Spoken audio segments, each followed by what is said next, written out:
The lantern swung wildly from its hook as the wagon lurched over another rut in the trail, and Penelope Owens gripped the wooden bench seat harder, her knuckles white against the grain as sparks from the overturned oil lamp scattered across the canvas covering like falling stars. She had been traveling alone from San Antonio to meet her aunt in Fort Davis for 3 weeks now, and the September night of 1878 had turned cold enough that she had foolishly lit the lamp to ward off both darkness and the chill that seeped through her wool traveling dress. The flame had seemed so small, so harmless, until the wagon hit that rock and everything changed in the span of a heartbeat. Smoke filled her lungs before she understood what was happening. The canvas caught first, a hungry orange glow that spread faster than seemed possible, and Penelope threw herself toward the back of the wagon, coughing and scrambling over her trunk and the supplies she had so carefully packed. The mules brayed in terror, pulling the wagon forward in jerking motions that made it impossible to find her footing. She could feel the heat now, intense and terrifying, and her hands fumbled with the ties that held the canvas flap closed at the rear of the wagon. The knot would not give. Her fingers, usually so deft with needlework and cooking, turned clumsy with panic. The smoke grew thicker, blacker, and she could barely see her own hands as she yanked at the stubborn rope. Tears streamed down her face from the acrid air, and she realized with a cold terror that settled in her bones that she might die here, alone on this God-forsaken trail between Pecos and Fort Davis, and no one would even know what happened to her until they found the burned remains of her wagon weeks from now. Then she heard hoofbeats, fast and getting closer, and a voice shouting something she could not make out over the roar of the flames. The wagon lurched to a stop so suddenly that she fell forward, her shoulder striking the trunk hard enough to make her cry out. Strong hands grabbed the canvas from outside and tore it open with a sound like thunder, and then those same hands were reaching for her, pulling her through the opening even as the flames licked at the edges of the tier. She tumbled out into the night air, gasping and coughing, and fell directly into the arms of a man who caught her weight and pulled her away from the burning wagon in one smooth motion. He did not stop moving until they were a good 20 yards from the inferno, and only then did he set her down on the ground, his hands checking her arms and face for burns with an efficiency that spoke of experience. "Are you hurt?" His voice was rough, urgent, and when she finally managed to look up at him through her watering eyes, she saw a face carved by sun and wind, strong-featured and shadowed by the brim of a worn Stetson hat. "Madam, can you hear me? Are you burned?" "I do not think so," she managed, though her voice came out as barely more than a wheeze. Her throat felt raw and every breath tasted of smoke. "My things. Everything I own is in that wagon. Better your things than your life." He was already moving back toward the wagon, but the mules were still attached, and they were wild with fear, threatening to drag the burning wreckage across the prairie. He ran to them with a speed that surprised her, and cut their harnesses with a knife that appeared in his hand as if by magic. The mules bolted into the darkness, and he let them go, turning instead to grab what he could from the wagon. Penelope tried to stand to help, but her legs would not hold her, and she collapsed back onto the hard, packed earth. She could only watch as this stranger risked his life to save what little he could of her possessions. He emerged twice from the flames with his arms full, tossing bundles onto the ground before diving back in. The third time, the entire wagon seemed to exhale flame, and he barely made it out before the whole structure collapsed in on itself with a shower of sparks that rose into the night sky like a swarm of fireflies. He stood there for a moment, silhouetted against the orange glow, his chest heaving with exertion, and then he walked back to where she sat and dropped down beside her. Up close, she could see that his dark hair was singed at the ends and there was a burn on his forearm that looked painful. He was younger than she had first thought, perhaps 25 or 26, and there was something in his gray eyes that spoke of both kindness and a deep weariness. "Name is Jackson Steele," he said, pulling off his hat and running a hand through his hair. "I have a camp about a mile back. Can you ride?" "I have never ridden a horse in my life," Penelope admitted, feeling foolish even as she said it. What kind of woman traveled the West alone without knowing how to ride? But her father had always insisted that wagons were safer, more proper for a lady, and she had never questioned him until now. "I am Penelope Owens. I was traveling to Fort Davis to meet my aunt." Jackson looked at the burning wagon and then back at her, and something like a smile tugged at the corner of his mouth, though it held no humor. "Well, Miss Owens, you are about to learn to ride whether you want to or not. That wagon is not taking you anywhere and we cannot stay here. This fire will be visible for miles, and not everyone who sees it will have good intentions." He was right, of course. Penelope knew enough about the dangers of the frontier to understand that a fire in the night could draw outlaws, Comanche raiders, or any number of other threats. She nodded and let him help her to her feet, though her legs still shook and her lungs burned with every breath. His horse, a sturdy bay gelding, stood calmly nearby, ground tied and apparently unfazed by the drama that had just unfolded. Jackson gathered up the few items he had managed to save from the wagon and tied them to his saddle with practiced efficiency. Then he turned to her and held out his hand. "Put your foot in my hands and I will boost you up. You will ride in front of me so I can make sure you do not fall off." The intimacy of the arrangement made her blush, but there was no alternative. Penelope placed her boot in his cupped hands and let him lift her onto the horse's back. The height was dizzying, and she grabbed the saddle horn with both hands as the animal shifted beneath her.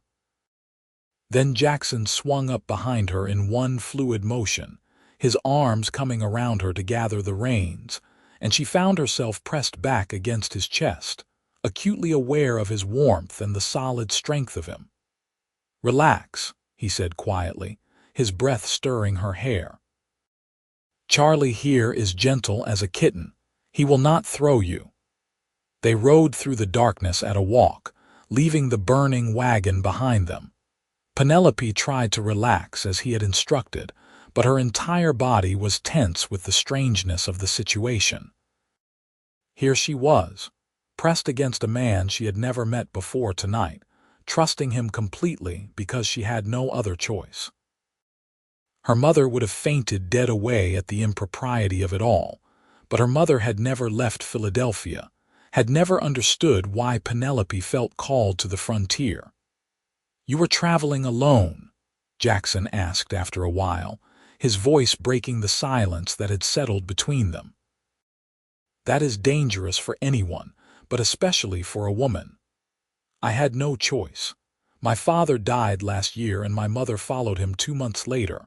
My aunt in Fort Davis is my only remaining family." Penelope was surprised by how steady her voice sounded, how matter-of-fact. She had cried all her tears for her parents already, and the grief had settled into something manageable, a weight she carried but no longer threatened to crush her. "I sold everything we owned in San Antonio to buy that wagon and supplies for the journey. Now it is all gone."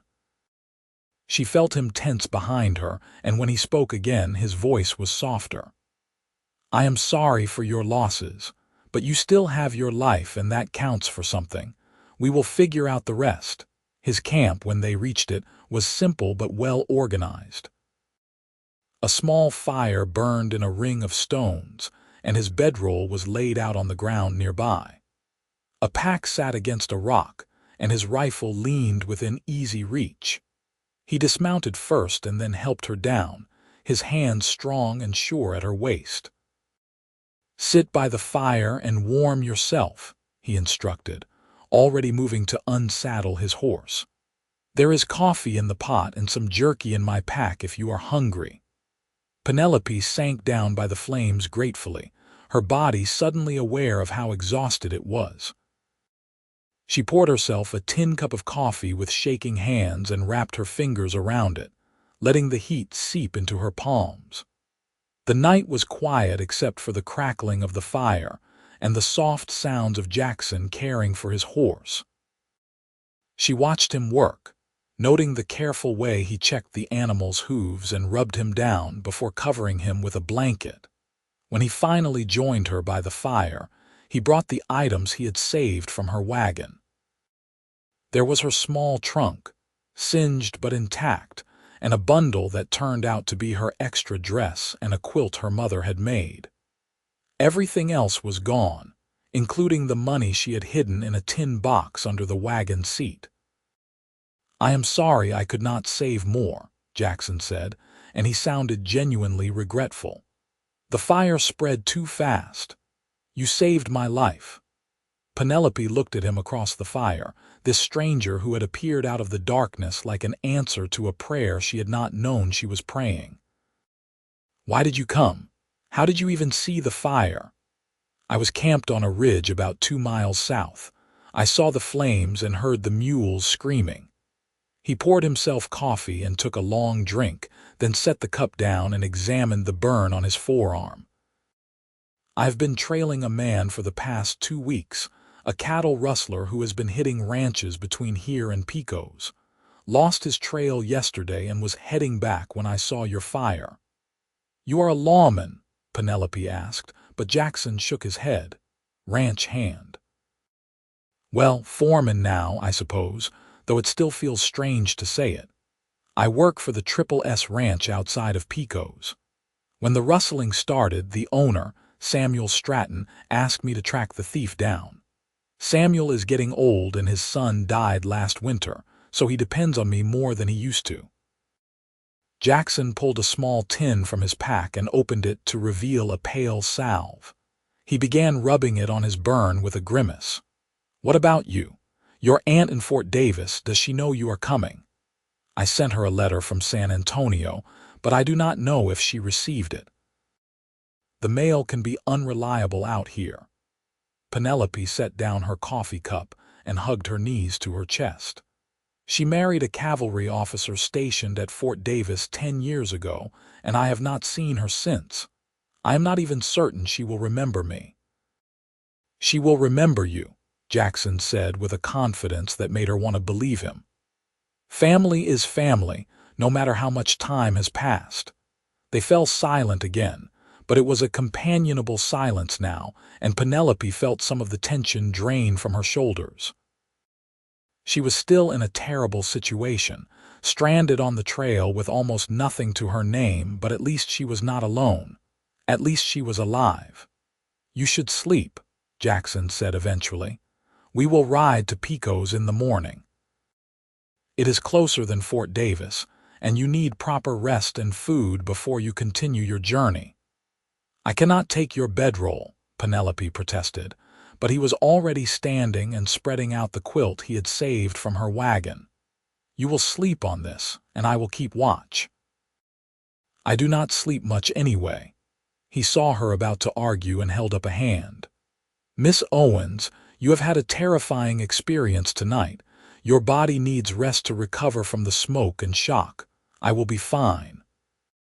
Too tired to argue further, Penelope lay down on the quilt and pulled her shawl around her shoulders.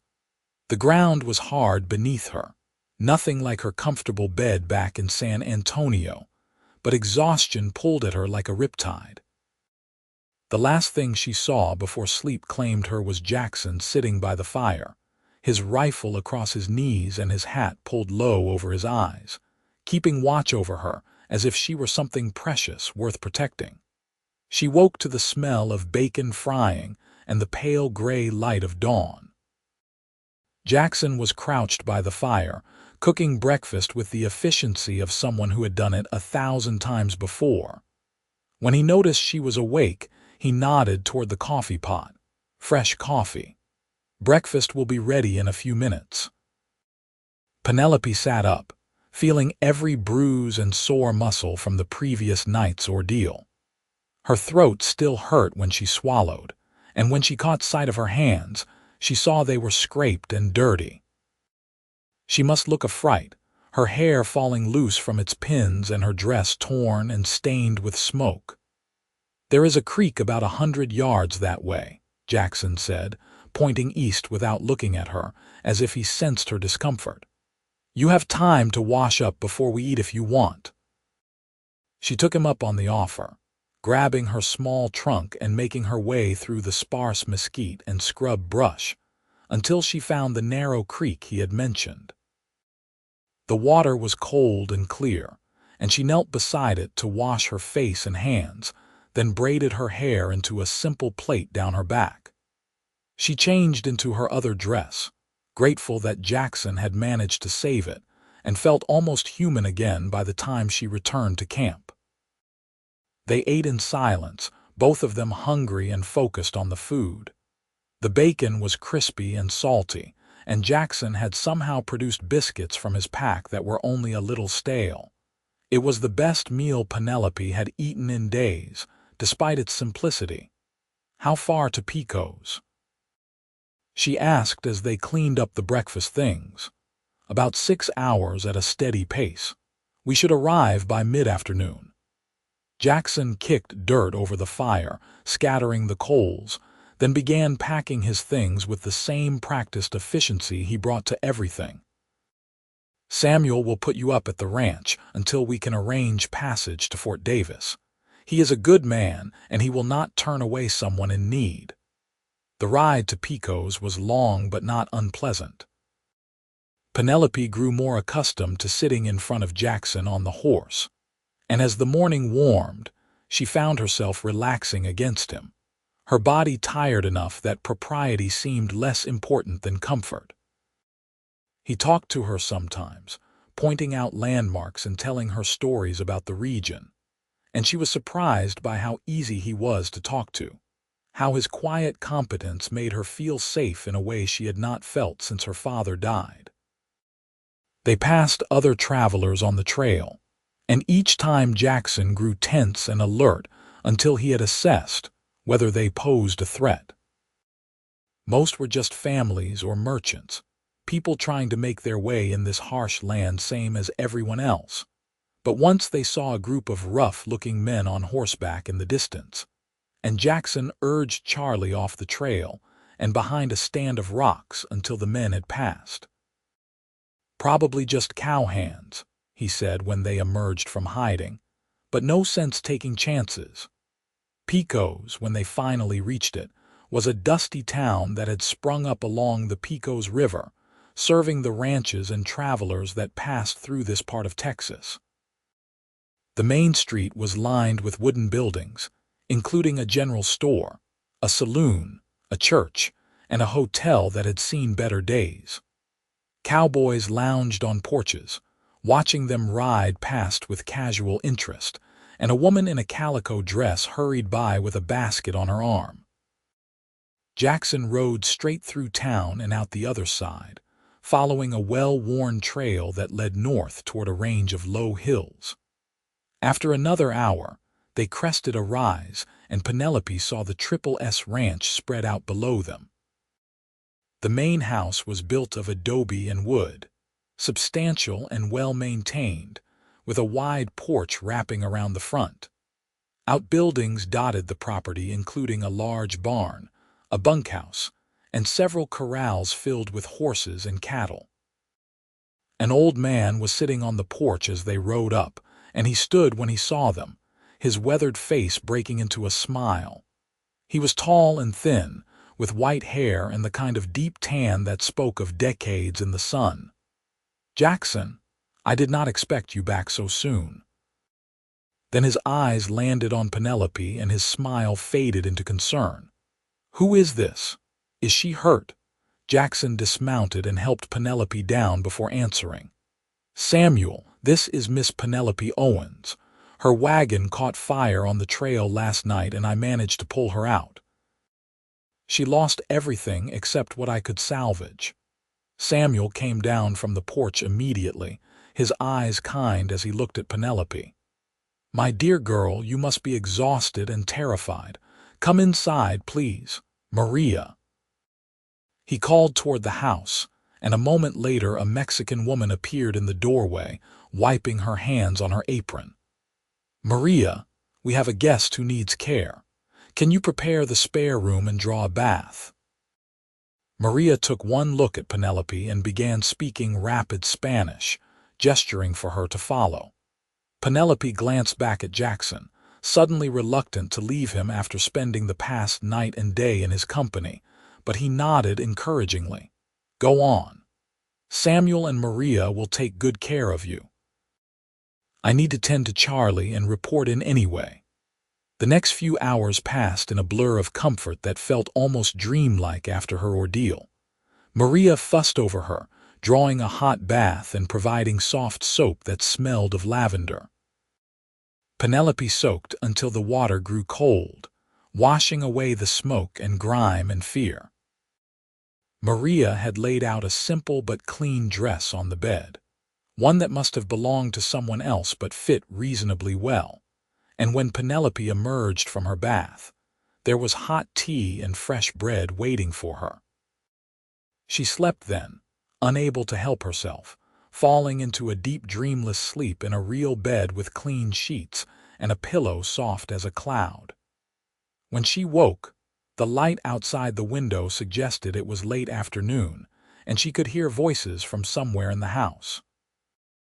Penelope rose and made her way toward the sound, finding herself in a large dining room where Samuel and Jackson sat at a heavy wooden table, deep in conversation. They looked up when she entered, and Jackson stood immediately, his eyes scanning her face as if checking for signs of distress. "Miss Owens, you look much recovered." "I feel like a new person," she admitted, taking the seat Samuel indicated at the table. "Thank you both for your hospitality. I do not know how I will ever repay you." "Nonsense," Samuel said firmly. "Jackson did what any decent man would do, and I am happy to provide shelter to someone in need. Now, let us discuss your situation. You are heading to Fort Davis to meet your aunt." Penelope explained her circumstances once again, and Samuel listened carefully, his gnarled fingers steepled in front of his face. When she finished, he exchanged a long look with Jackson. "Fort Davis is a 10-day journey from here, at least," Samuel said slowly. "The stage runs once a week, but the fare is $20, and that is assuming they have space. Do you have funds?" Everything burned in the wagon. I had saved $80 from selling my parents' belongings, but it was all in a tin box hidden under the seat. Penelope felt her throat tighten with the admission. She was not just stranded, she was destitute. "I have nothing." "Then you will stay here until we can figure something out," Samuel said decisively. "We have the room, and Maria can use help around the house if you are willing to work for your keep. It is not charity, it is honest employment." Pride warred with practicality in Penelope's chest. She had never worked as a servant before, had been raised to be a gentleman's daughter, but those days were behind her now. This was the frontier, and on the frontier, you did what you had to do to survive. "I would be grateful for the work," she said quietly. "Thank you, Mr. Stratton." "Samuel, please, we do not stand on formality out here." He pushed back from the table with a satisfied nod. "Now, I am sure you are hungry. Maria made enough stew to feed an army, and it would be a shame to let it go to waste." The meal that followed was hearty and delicious, and Penelope found herself eating more than she had in weeks. The stew was thick with beef and vegetables, and Maria's tortillas were warm and fresh. Jackson ate with the same quiet efficiency he brought to everything, and Penelope found her eyes drawn to him more often than was probably proper. In the warm light of the dining room, she could see details she had missed before: the small scar above his left eyebrow, the way his hands, though rough and calloused, moved with an unexpected grace, the hint of kindness in his eyes when he looked at Samuel. After dinner, Samuel excused himself to bed, claiming his old bones needed more rest than they used to. Maria cleared the dishes, and Jackson walked Penelope out onto the porch, where the evening air was cool and sweet with the scent of sage. "You did a good thing today," Penelope said softly, standing at the porch rail and looking out at the darkening landscape. "You saved my life, and you brought me somewhere safe. I do not know how to thank you properly." "You do not need to thank me." Jackson leaned against the post beside her, his hat in his hands. "I am just glad I saw the fire when I did." "You think it was fate?" The question slipped out before Penelope could stop it, and she felt her cheeks warm. "I mean, what are the chances that you would be camped in just the right place at just the right time?" Jackson was quiet for a long moment, turning his hat in his hands. "I do not know much about fate, Miss Owens. But I do know that sometimes things happen for a reason, even if we do not understand what that reason is at the time." He looked at her then, really looked at her, and Penelope felt something shift in her chest, a warmth that had nothing to do with the evening air. This man had appeared out of the darkness when she needed him most, had risked his life to save hers, had shown her nothing but kindness and respect. She barely knew him, had known him for less than a day, but she felt a connection to him that defied logic or reason. "I should let you rest," Jackson said, though he made no move to leave. "You have been through a terrible ordeal and you need your strength." "Will you be here in the morning?" Penelope asked, and she heard the hope in her own voice. "I will be here. I live in the bunkhouse with the other hands." He settled his hat back on his head and touched the brim in a gesture that was somewhere between formal and friendly. "Sleep well, Miss Owens." "Penelope," she said. "Please call me Penelope." A slow smile spread across Jackson's face, transforming his features from merely handsome to something that made her heart beat faster. "Penelope, then. Good night." She watched him walk across the yard toward the bunkhouse, his long stride confident and easy, and stood on the porch until he disappeared inside. Then she went to her own room, climbed into the soft bed, and lay awake for a long time thinking about gray eyes and strong hands, and the way her name had sounded in his rough voice. The days that followed took on a rhythm that was both strange and comforting. Penelope worked alongside Maria, learning to cook the way she did, with spices and techniques that were foreign but delicious. She cleaned and mended and helped with the endless tasks that kept a ranch house running. The work was hard, and her hands, unused to such labor, developed blisters that turned to calluses, but she found a satisfaction in it that surprised her. Jackson was often around, though his duties as foreman kept him busy from dawn until well after dark. He would appear for meals, quiet and steady, and sometimes in the evenings. He would join her on the porch, and they would talk about everything and nothing. He told her about growing up on a small farm in Missouri, about losing his parents to fever when he was 16 and heading west to make his own way. She told him about Philadelphia, about her father's bookshop and her mother's garden, about the dreams she had harbored of adventure and meaning before grief had forced her into this unexpected journey. With each passing day, Penelope felt herself growing more attached to this place and these people, and especially to Jackson. He had a way of looking at her that made her feel seen, truly seen in a way no one else ever had. When he smiled at something she said, it felt like a gift. When his hand brushed hers as he passed her a plate at dinner, she felt a jolt of electricity that left her breathless. 3 weeks after her arrival, Samuel called her into his study. The room was lined with books and papers, and a large desk dominated the space. He gestured for her to sit in the chair across from him, and his expression was serious but not unkind. Penelope, you have been a blessing to this household, he began, folding his hands on the desk. Maria tells me you work harder than anyone she has seen, and you have learned quickly. I want you to know that you are welcome to stay as long as you need. Thank you, Samuel. That means more to me than you know. Penelope gripped her hands in her lap, sensing there was more he wanted to say. However, I know you came west to reach your aunt in Fort Davis, and I do not want you to feel trapped here out of obligation or lack of funds. Samuel opened a drawer and pulled out a small leather pouch.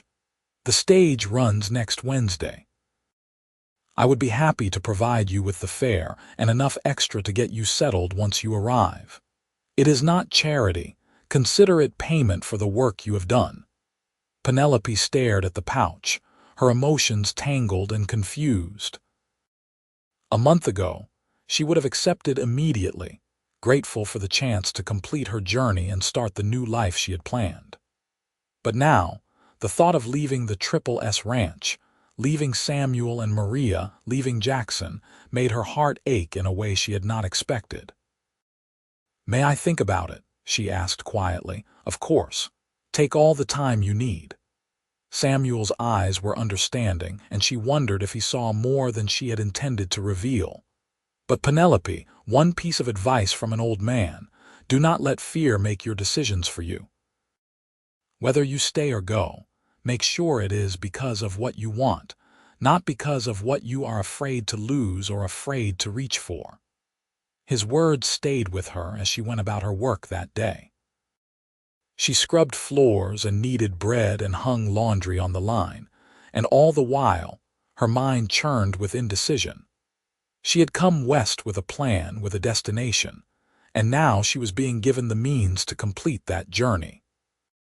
But somewhere along the way, her heart had changed its course, and she no longer knew what she wanted. That evening, she found Jackson in the barn, brushing down one of the horses. He looked up when she entered, and his smile was warm and immediate. "Penelope, everything all right?" "Samuel offered to pay my fare to Fort Davis. The stage leaves on Wednesday." The brush stilled in Jackson's hand, and something flickered across his face too quickly for her to read. "That is good news. You must be relieved." "I suppose I should be." Penelope moved closer, drawn to him as she always was. "But I find myself unsure about what I want anymore." Jackson set down the brush and turned to face her fully. In the dim light of the barn, his eyes were dark and intense. "What do you mean?" "I came west to start over, to build a new life with my aunt because I had nowhere else to go. But I have found something here, Jackson. I have found purpose and friendship and a place that feels like it could be home." She took a deep breath, gathering her courage. "And I have found you." The silence that followed seemed to stretch forever. Jackson stared at her, his expression unreadable, and Penelope felt her courage begin to waver. She had said too much, revealed too much, and now he would think her forward and improper, and he closed the distance between them in 2 strides and cupped her face in his hands, his touch gentle despite the calluses. "Penelope, I have been trying not to feel this way about you. You were heading to Fort Davis, you had plans, and I had no right to interfere with that. But God help me, I cannot stop thinking about you. You are the first thing I think of when I wake up and the last thing before I sleep, and the thought of you leaving on Wednesday is tearing me apart." "Then ask me to stay," she whispered, her hands coming up to cover his. "Jackson, ask me to stay and I will. I am just a ranch foreman. I do not have much to offer you except hard work and an uncertain future." His voice was rough with emotion. "But I swear to you, if you stay, I will spend every day trying to make you happy. I will build you a home and give you a life worth living, and I will never let any harm come to you. I love you, Penelope. I think I have loved you since the moment I pulled you from those flames." Tears spilled down her cheeks, but they were tears of joy, of relief, of a happiness so profound it felt almost painful. "I love you too." I did not think I could feel this way again after losing my parents, but you have shown me that my heart can still hope and dream and love. I want to stay, Jackson. I want to build a life here with you."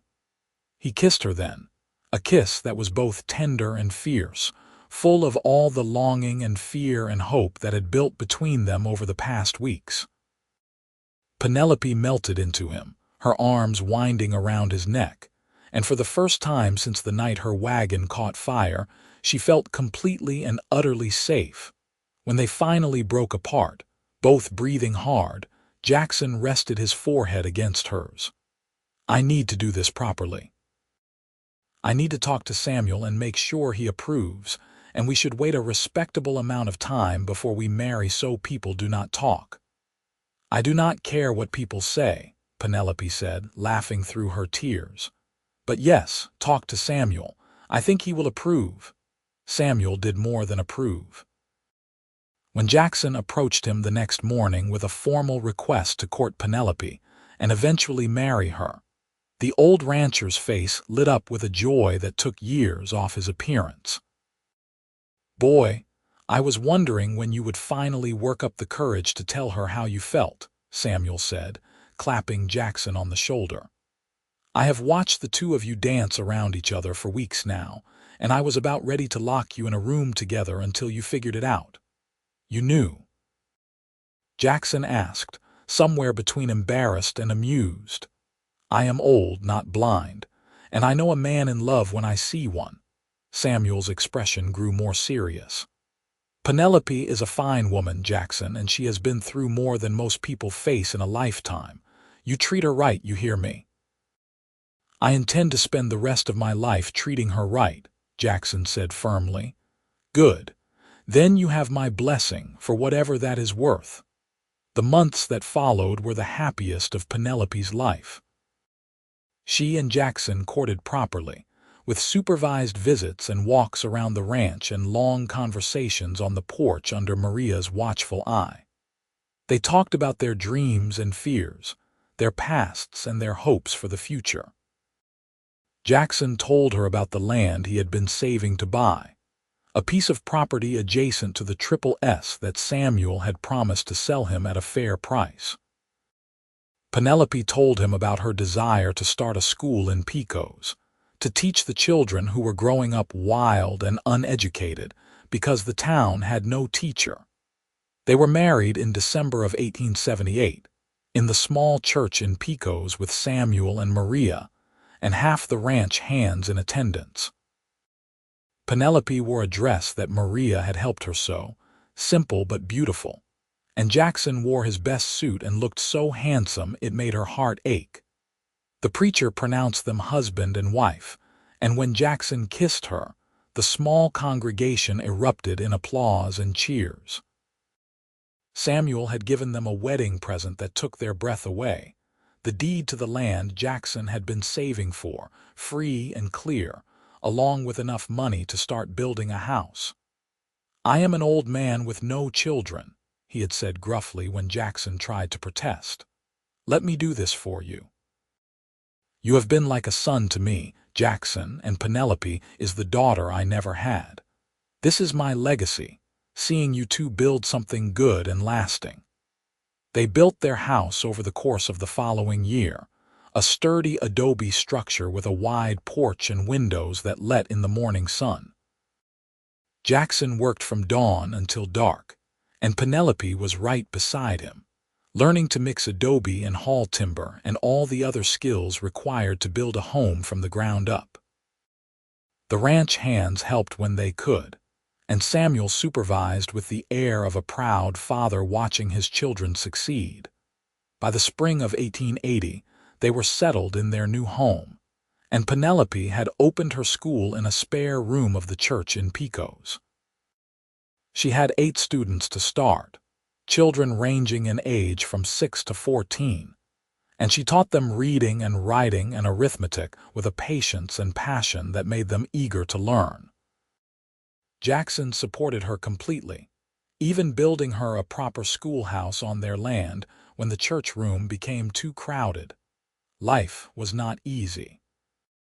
The frontier was harsh and unforgiving, and there were times when drought threatened their crops and cattle, times when illness swept through the region, times when Penelope lay awake at night worrying about money and the future.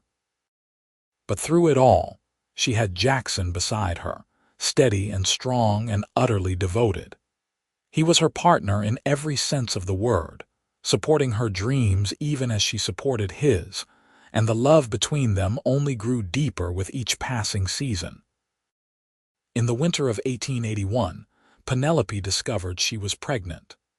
The news filled her with both joy and terror, and she clung to Jackson that night and cried, overwhelmed by the magnitude of what was happening. He held her close and whispered words of love and reassurance, and promised her that they would face this new adventure together, just as they had faced everything else. Their son was born in August of 1882, a healthy baby boy with his father's gray eyes and a strong set of lungs. They named him Thomas, after Penelope's father, and Jackson cried when he held his son for the first time, tears streaming down his weathered face as he marveled at the tiny, perfect miracle in his arms. "He is beautiful," Jackson whispered, his voice thick with emotion. "You are amazing, Penelope. Thank you for giving me this, for giving me a family." "We made him together," Penelope said, exhausted but happier than she had ever been. "He is ours, Jackson, our son." Thomas was followed by a daughter 2 years later, a girl they named Catherine after Jackson's mother. She had her mother's dark hair and her father's stubborn determination. And from the moment she could walk, she was into everything, exploring and questioning and keeping them on their toes. Samuel lived to see both of his grandchildren, as he had come to call them, and he doted on them shamelessly, carving them toys and telling them stories about the old days. He passed peacefully in his sleep in the spring of 1886, and Jackson and Penelope mourned him deeply, grateful that he had lived to see the family he had helped bring together flourish and grow. Jackson took over management of the Triple S Ranch, merging it with their own property to create one of the largest and most successful ranches in the region. Penelope's school grew as well, and she eventually hired 2 more teachers to help manage the dozens of students who now attended. The little schoolhouse Jackson had built was replaced by a proper building in town, with multiple classrooms and a library that Penelope stocked with books purchased from her father's old suppliers in Philadelphia. They were not wealthy, but they were comfortable, and more importantly, they were happy. Their children grew tall and strong, learning to read and ride and work the land.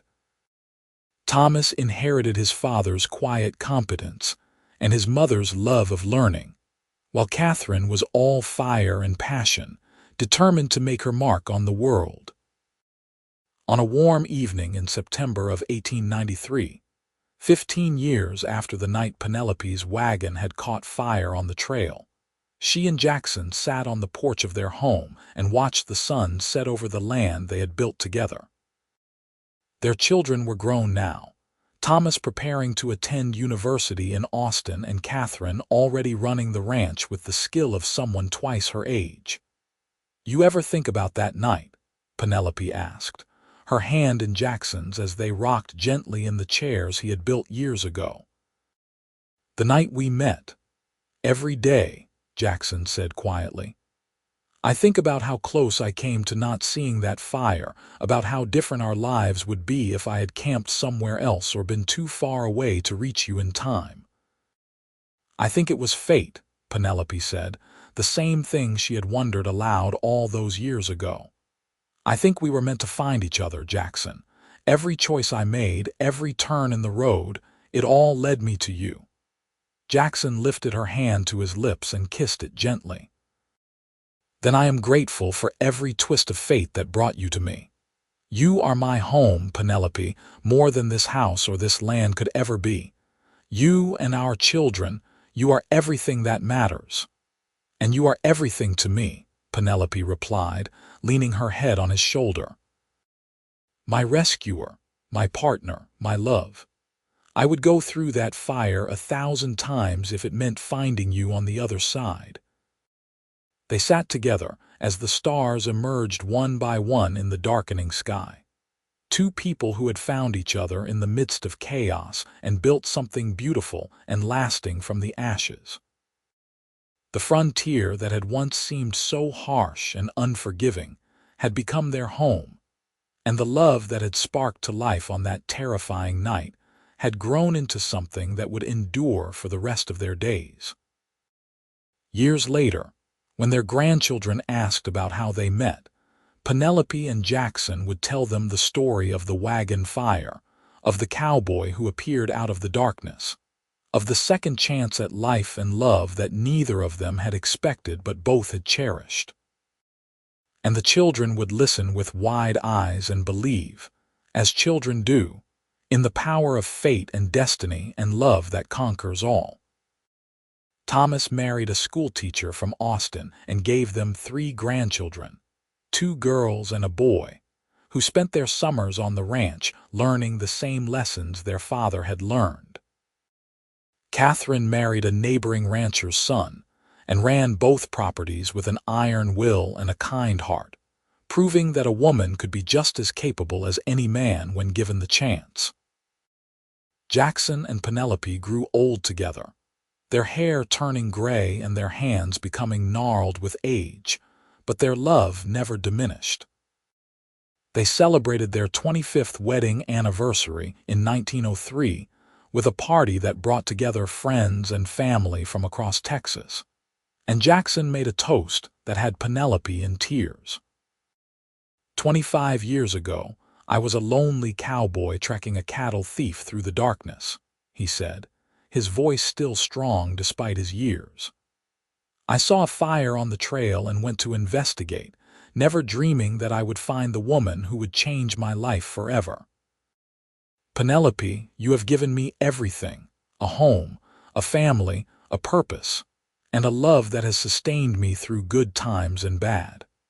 I thank God every day that I saw that fire, that I was able to reach you in time, and that you chose to build a life with me. Here is to 25 more years, my love, and to the fire that brought us together. They did not get 25 more years. Jackson passed away in the winter of 1908, his heart simply giving out one cold December morning. He died in his sleep, peacefully, with Penelope beside him as she had been every night for 30 years. The grief threatened to consume her, but she found strength in their children and grandchildren, in the legacy they had built together, in the memories of all the years they had shared. Penelope lived another 10 years, running the ranch with Catherine's help and continuing to teach at the school she had founded. She died in the spring of 1918, surrounded by her family, and her last words were of Jackson, of the love they had shared and the life they had built. They were buried side by side on a hill overlooking the ranch, their headstones simple but eloquent. Jackson Steele, beloved husband and father, who saved a life and gained a family. Penelope Owens Steele, beloved wife and mother, who found her home in the wilderness and her heart in a cowboy's arms. The ranch continued on through the generations, passed down from Catherine to her children and grandchildren, and the story of how it all began was told and retold until it became legend. The school Penelope founded still stands in Pecos, now a historical landmark, and her descendants still teach there, carrying on her legacy of education and opportunity. And sometimes, on warm September evenings when the stars are bright and the wind carries the scent of sage across the prairie, people say you can see 2 figures sitting on the porch of the old house on the hill, hand in hand, watching the sunset over the land they loved. It is just a story, of course, a romantic tale told to entertain and inspire. But those who know the history, who understand the depth of love that Jackson and Penelope shared, believe that some bonds are too strong to be broken even by death, and that true love, once kindled, burns eternal. The legacy they left behind was more than land or buildings or money. It was a testament to the power of love to transform lives, to the courage it takes to start over after loss, and to the truth that sometimes the worst moments of our lives can lead us to the best. Penelope's wagon catching fire that September night in 1878 had seemed like a tragedy, a cruel twist of fate that stripped her of everything she owned. But it had also been the beginning of everything that mattered, the spark that ignited a love story for the ages. Their great-great-grandchildren still live in Pecos, still work the land that Jackson and Penelope carved out of the wilderness, still teach in the school that bears Penelope's name. And when they tell the story of their ancestors, they tell it with pride and wonder, marveling at how a single act of courage on a dark night long ago created ripples that spread through generations, touching countless lives and proving that heroes are not born but made in the choices they make when faced with fire and fear and the unknown. Jackson had been a hero that night, pulling Penelope from the flames without thought for his own safety. But Penelope had been a hero too, choosing to rebuild her life from ashes, choosing to open her heart to love again, choosing to stay in a harsh land and make it home. Together, they had been unstoppable, two people who refused to let tragedy define them and instead chose to build something beautiful and lasting. That is the true legacy of Jackson and Penelope Steele, not the land or the wealth or even the children who carried on their name, but the example they set of resilience and love and unwavering commitment to each other, and the life they chose to build. Their story became part of the fabric of Pecos, Texas, woven into the town's history as surely as the Pecos River that ran through it. A reminder that the Wild West was not just about gunfights and outlaws and hardship, but also about ordinary people doing extraordinary things, about love flourishing in unexpected places, and about the truth that sometimes our greatest blessings come disguised as disasters. And so the story ends where it began, with fire and darkness, and a cowboy who rode out of the night to save a woman's life. But between that beginning and the end lay 60 years of joy and sorrow, triumph and struggle, and above all, a love that burned brighter than any flame and proved that the human heart, even when tested by fire, can emerge stronger, purer, and more beautiful than ever before. Jackson and Penelope Steele lived, loved, and left behind a legacy that continues to inspire, proving that true love stories never really end but live on in the hearts and lives of those who come after, eternal as the stars that shine over the Texas prairie where two souls found each other and built a home that would stand for generations.